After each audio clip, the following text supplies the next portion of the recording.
Sam Bam, thank you, ma'am, probably gonna die. Sam Bam, thank you, ma'am, he's not gonna be alright.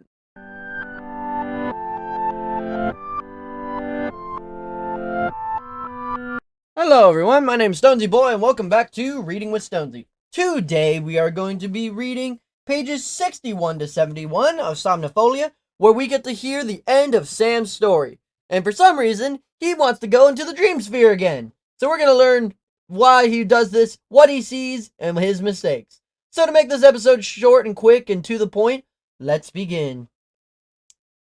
You know, as you get older, I want you to experience things that are out of your comfort zone. Don't be afraid to try new things.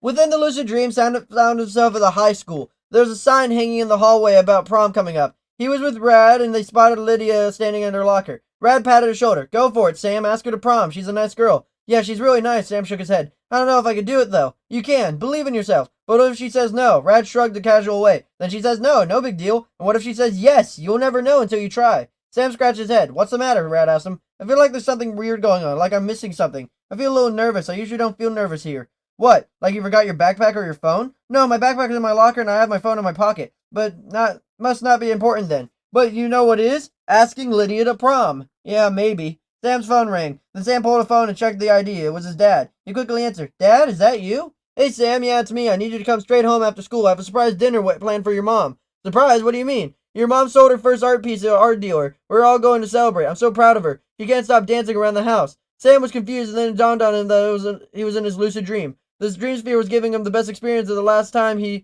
just as he requested. Moondrop had heard him. His dad was alive in his dream. His family was together. His mom was selling her artwork. His dream reality was now as wish his life would be. He grinned. Okay, Dad, I'll be there. It's just great news. I love you. His dad laughed. I love you too, son. See you after school.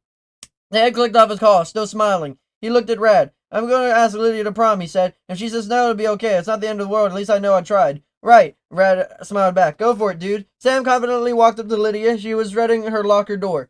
Hey Sam, she said, with a smiley face. Hey, Lydia. He cleared his throat. Then he felt the beginnings of anxiety claw at him. He took a breath and pushed the uncomfortable feelings back. I was wondering if you'd like to go to prom with me, if you haven't been asked by someone else and if you're planning going at all. I would like to go with you. Lydia's cheeks turned pink. Sure, Sam, that'd be fun. I would like to go to prom with you too. Relief washed over him. Really? I mean, great. Let's exchange numbers so we can set up our plans. After he said goodbye, Sam walked back to Rad. She said yes. They slapped hands and a high five. I'm going to prom with Lydia. He couldn't believe what he said in confidence. I asked her, and she actually said yes. Way to go, bud. Knew you could do it. Sam jumped out of the excitement and actually jumped really high as if he was floating. Sam couldn't have come up with a better description of how he was feeling. He felt so good, as if he was floating on air.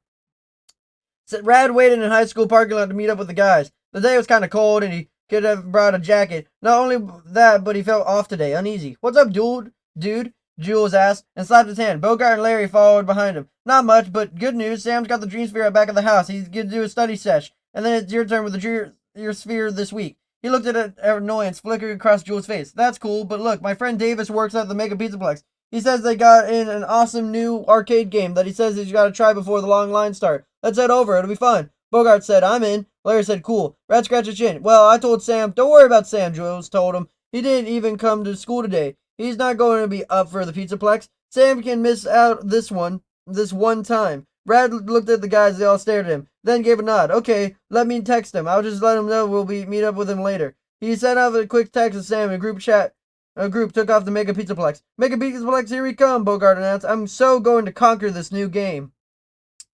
Sam's dream continued. He heard his phone around the distance of the text, but he ignored it. Now it's testing day. It was taking his SAT. Apparently there were so many answers he didn't know. He looked around and saw other kids biting their pencils, rubbing their heads, having some trouble with the questions like he was. But this was Sam's dream and he got what he wanted. His dad's voice drifted his mind. I want you to remember to make good, responsible choices. Be a strong young man and do what's right.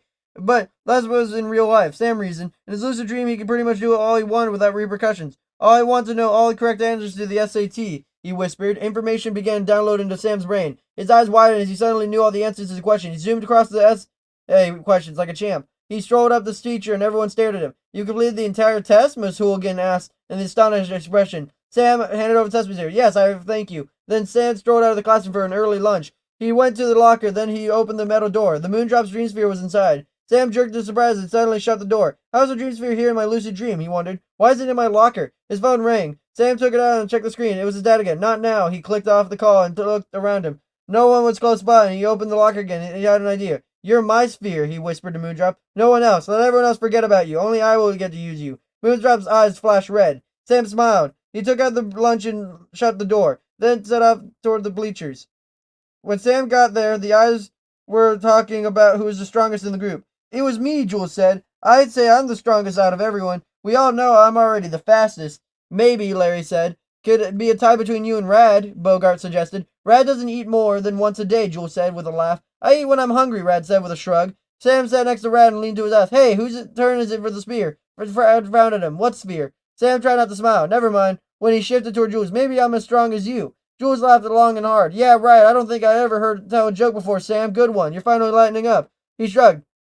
We're the same height and build. Could be a draw. There's no way. Jules popped a chip in his mouth and chewed. His stare was intense. Sam wasn't willing to back down on his own dream. Well, why don't we test it out? Ooh, this is going to be good, Bogart said and adjusted his hat. Guys, take it easy. I don't want anyone to get hurt. Rad spoke up. That's all right, Sam, Jules said and twisted his lips. We'll settle this. So let's arm wrestle. Jules tossed his chip bag down and sat down in the bleacher, putting his elbow in the taller row, then opened his hand. Or are you scared? I'm not scared. Sam got up and sat across from Jules, placing his elbow down in the bleacher and grabbed Jules' hand in a tight grip.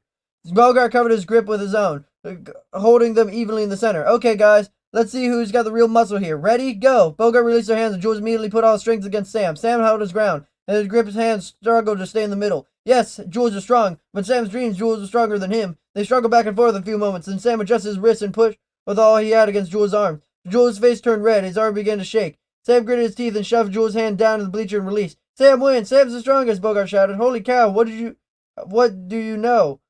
Crazy, Larry said. Sam grinned and shot up his arm in victory. Yes, I beat you. Jules scowled. I want a rematch. I had a cramp in my arm. 2 out of 3. Jules, come on, Rad said. Sam won. It's all good. Then a miracle happened. Jules shut his eyes, blew out a breath, and just let it go. He looked down at Sam and nodded. You're right. It's cool, Sam. He offered a handshake. You won fair and square. Sam took the peace offering, and they shook hands, but he couldn't help himself getting to the last jab. Glad you accept that I'm stronger than you. Jules scowled, then Sam smiled. The phone rang again. Then Sam mentally pulled back with his lucid dream. Wait, he thought, is that Rad's house phone ringing? Then there's Rad and the guys. But shouldn't they have been at Dawson's house by now? Sam tried to pull himself out of the lucid dream to turn off the dream sphere. He couldn't move. He could hear a few birds outside Rad's house. Someone starting up a lawnmower. Could he even hear his own breath? He tried to lift his hand on the couch and couldn't budge. This isn't funny, he said aloud in a dream. What's not funny, dream? Rad asked him with a frown. Let me out, Sam struggled to move his entire body back in the Rad's couch. But he was like a frozen stiff. Then something had been bothering Sam finally bubbled in his brain. He hadn't plugged in the dream sphere. He had forgotten. But it had started spinning in its own anyway. How the heck is the dream sphere working by itself? Woof. Sam's eyes widened. Brutus, he yelled out of dread. Don't come near me. What's the matter with you, dude? Bogart asked with the bleachers. Chill out. Brutus isn't here, Rad told Sam. He's at my house. There's nothing to worry about. You're good. Wake up, Sam yelled to himself as he stood up at the bleachers and ran down as fast as he could. He stared at the pinch of his arm. He rubbed his face with his head. He even slapped himself, trying to wake himself up. He could feel his heart pound in his chest, and he started to blink really fast. Please wake up. I don't want to be in a dream sphere anymore. I know I was using it too much. I was using good and responsible choices. I know. Please let me get up. He felt a sharp pain in his ear. Ow. He slapped his hand there. Ow. He heard the guys call for him in the bleachers, but he ignored them. He needed to wake up from a dream state. He needed back to the real-life reality. The terrible pain erupted in his cheek. Ah! He grabbed his face, and it didn't feel anything wrong with his skin, yet the tearing pain was there, excruciating, throbbing. Brutus, he wheezed past his fear. He ran all the way to the school bathroom and ran into the kid exiting the door. He shoved him aside. Watch it, jerk, a kid yelled. Sam crashed through the door, feeling unbearable pain in his neck, on his arms, and his fingers. He ran to the mirror. For a moment, relief washed over as he looked at his face. He looked fine, and he looked like himself. His cheeks were red with exertion. Sweat had beaded in his forehead. His eyes were wide. I'm good. I'm all right. Then he saw Moondrop wearing a star cap step into the reflection of the mirror from behind. What? How? What are you doing here? Before Sam could turn and look at the jester, he felt flesh torn from his jaw. He could hear the echoes of growling and chomping of Brutus on his face. Let me up. Wake up, please. Sam screamed as he felt his nose rip off. His lips were being pulled and shredded. His teeth were gnawed and scraped. He felt warm blood drip down his face and neck. Panic and despair crashed over him like a wave. Shaking, Sam gripped and sank harder into Brutus out of his face off back in reality, but he stared in the mirror. Nothing was visibly wrong. Sam screamed one name. Brutus! In the mirror, Moondrop had a smile on his face, half of it hidden in the shadows. The jester waved, the bell on his wrist chimed, and then Sam went very still. He let go of the sink and stood up straight. The terror disappeared and he felt completely calm and at peace. He turned and smiled at Moondrop. Everything's fine, Sam said with wide eyes. Moondrop turned to walk the door. Sam followed Moondrop to see what the new adventure they would create together. Meanwhile, on Rad's coffee table, Moondrop continued to turn gleefully in a circle, waving his hands and slowly stopped.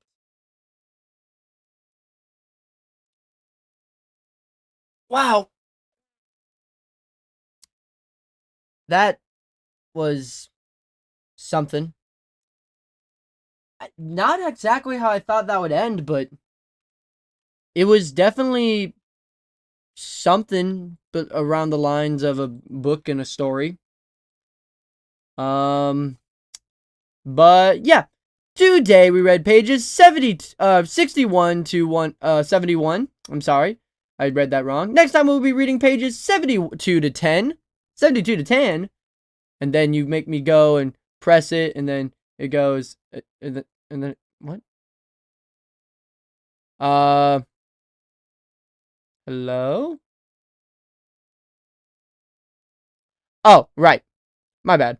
And then it goes, whoop, 72 to 100. And we actually, next time, get to read a new book. It's not Somniphobia anymore. It's now do. Pressure with the lowercase p. Made it uppercase P just 'cause I can. Under pressure. Okay. There we go. Pressure and the new pages. And yeah. Okay, so now that we have that new change in mind, it's time for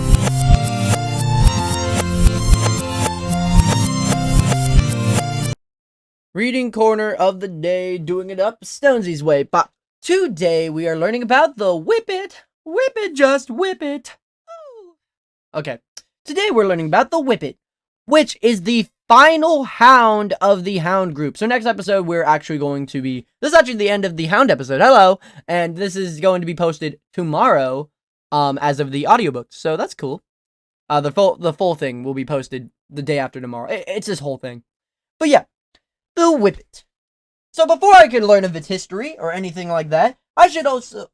To learn about its history, because it builds my credibility, makes me look smarter in front of my mom, my dad, my sister, my brother, and my, what's your name again? The character from Deltarune, the Jester, Jebel, that sounds right, and makes you look in front of, smarter in front of Jebel, or Jeevel, I don't remember your name, and Big Shot, I forget his name too. I have a lot of cool little picture art from my buddies, but yeah, intelligence doesn't necessarily lie in front of knowing, in the case of knowing things, it also builds up from knowing things and teaching it to others. That's why the smartest people you ever meet are teachers or scientists or any real people who know a lot of things and teach to others. Because, I mean, heck, that's where true intelligence lies, is knowing and teaching. And instead of having arguments, maybe you could turn things into a life lesson, or even see life as a life lesson, because there's so much negativity in the world, it's not even funny. So, the history of the Whippet is that a medium-sized sighthound, the Whippet stems from greyhound roots. The Whippet's progenitors may have come from crosses between small greyhounds and even smaller dogs, to be used by peasants for poaching rabbits and other small game in the 18th century. The peasants also found the entertainment in snap dog contests, which bets were made of which dog would snap up as many rabbits as possible before they escaped from the circle. Crosses with ratting terriers are probably made to increase the quickness of the games. It was the advent of the Industrial Revolution, however, that spurred the development of the true Whippet breed. Masses of rural workers moved to industrialized areas, bringing them to snap dogs in need for entertainment. Without a supply of rabbits and found their dogs just would be readily raced toward the waving rag. Rag racing became the sport of the coal miners. In fact, the Whippet is dubbed the poor man's racehorse. The family Whippets is not only an immense source of pride and sometimes also a source of extra income and procurer of food in the pot for the pot. As the value family member, is shared family rations and often with the children's bed and the same value companion as well. Whippet racing was popular today, but it has never gained a commercial appeal to greyhound racing and also remains strictly an amateur sport. After the Whippet was officially recognized as a breed in 1888, it began the appreciated aesthetic appeal and crosses the Italian greyhound, further refined as appearance. The Whippet gained popularity only slowly, an unequivocal combination of lithe elegance and gracious companionship gradually created a devout following. Today, the Whippet is the most popular of the sighthounds and is highly valued as a show dog, lure courser, racer, and family companion. Now that you know the very long and very interesting racing history of the Whippet, what's its temperament? How do I have this little rabbit biter in my house? Well, or why should I have this little rabbit biter in my house? Well, the temperament of the Whippet, I almost said temperature, is that perhaps the most demonstrative and obedient of the true sight hounds. The Whippet makes the ideal pet for people who want a quiet house dog and absolutely devoted companion. The Whippet is extremely gentle with children and can make an excellent companion for them. It is calm indoors but loves to run and play outdoors. Extremely sensitive, both physically and mentally. Cannot take rough treatment and harsh conditions. So very skinny, very sensitive, but is very good with kids. Extremely gentle, as the book calls it. So how do I keep this dog up and running? Even though it's really sensitive, so how do I avoid it? Well, the upkeep of the Whippet can make a good apartment dog if it's taken for a long walk or run daily. Grooming is minimal. The Whippet must be warm, soft bed. It dislikes cold weather intensely and cannot be expected to live outside. The Whippet can play and run in the snow in cold weather, but could spend inactive times in warmer temperatures. The hair is extremely short and fine, and the Whippet is virtually free of doggy odor. Non-smelly, but very healthy. Now, speaking of health, if you're a child, please close your ears, and if you're an adult or teenager who owns a Whippet, I'm going to be talking about their health concerns that you need to keep an eye on, as well as the test in lifespan and such. Their major concerns are for their eyes. Minor concerns are nothing. They're occasionally seen with deafness and some eye defects. The suggested tests are for the eye. Lifespan is 12 to 15 years. Wow, these dogs live for a long time. And it should be noted that they're sensitive to barbiturate anesthesia and prone to lacerations. Now imagine you don't see this picture in front of you. What's the form and function? What is this dog going to do for me? I don't have any kids. Well, the form and function is that the Whippet is among the sleekest of the dogs in a curvaceous, streamlined silhouette, long legs, and lean physique. The Whippet is the ultimate sprinter, unsurpassed by any other breed, and its ability to accelerate in top speed and twist and turn with unequaled agility. It's a lightweight version of the Greyhound, with an especially supple top line and powerful hindquarters, enabling it to execute the double suspension gallop at the most extreme. It's a square or slightly longer than tall. The gait is low and free-moving. The expression is keen and alert. Now, for the tier list of the episode, 5 is the best, 4 is better, 3 is average, 2 is worse, and 1 is the worst unless it comes to grooming. Energy level, exercise requirements, and playfulness are all out of 3, so pretty average. Affection level is out of 4, very affectionate. Friendliness towards dogs is out of 5, loves other dogs. Friendliness towards other pets is out of 4, loves them more. Friendliness towards strangers and ease of training is out of 3, so pretty average. Watchdog ability is out of 4, so they can keep an eye out for things. Protection ability, grooming requirements, which is really good, and cold tolerance, which is really bad, is out of 1. Heat tolerance is out of 3, so pretty average. The weight of both a male and female Whippet should be 20 to 40 pounds to keep it healthy, and a height of a male Whippet should be 19 to 22 inches, and a female 18 to 21 inches. Though, if it isn't that, it's not unhealthy. Well, ladies and gentlemen, we have ended the Hound group. Next time, we're going to be talking about the Working group, which is more of the dogs that, do other things besides that. But that's for another time, and of course, it's another time that we're going to be talking about it.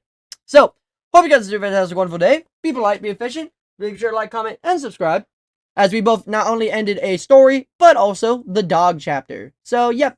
I don't know what we're going to be learning about next time. Super fantastic, wonderful day, and I'll see you guys next time. Bye-bye!